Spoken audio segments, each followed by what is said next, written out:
হ্যাঁ, টাকা দিয়ে, অর্থ দিয়ে কমস কম এই পাঠাগারের জন্য দোয়া করে হলেও আমরা একজন এই পাঠাগারের গর্বিত অংশীদার হব ইনশাআল্লাহ। এই একটি বিশ্বাস আবদার রেখে আজকের মতো আমি বিদায় নিচ্ছি। আসসালামু আলাইকুম ওয়া রাহমাতুল্লাহি ওয়া বারাকাতুহু।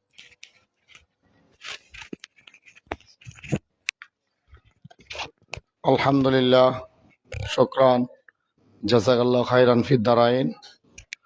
আমাদের গ্রামের কৃতি সন্তান, সুনামধন্য আলেমে দ্বীন, শাইখুল হাদিস হযরত মাওলানা আরমান হোসেন সাইফি সাহেব, ওনাকে আমরা আমাদের পাঠাগারে কদম রাখার জন্য আল্লাহর দরবারে শুকরিয়া আদায় করছি। আমার ছোট ভাই অত্যন্ত মূল্যবান কথা বলেছেন, সময় দিয়েছেন। ওনার এলেমের আল্লাহ বরকত দান করুন। আল্লাহ যেন আমাদের এই বড়তলা গ্রামের বাতি হিসাবে সারা বাংলাদেশ, সারা পৃথিবীর মধ্যে ইসলামের আলো ছড়িয়ে দিতে আমরা দোয়া করি। আর আমি বলবো যে আমার ভাই যে কথাটা বলেছেন, এই পাঠাগার সবার জন্য আমরা উদ্বোধন করেছি। এটা আমি থাকবো না, আমার ছোট ভাই থাকবে না, আপনারা আসবেন। আল্লাহ যেন কবুল করে দোয়াই আমি কামনা করি। আসসালাম।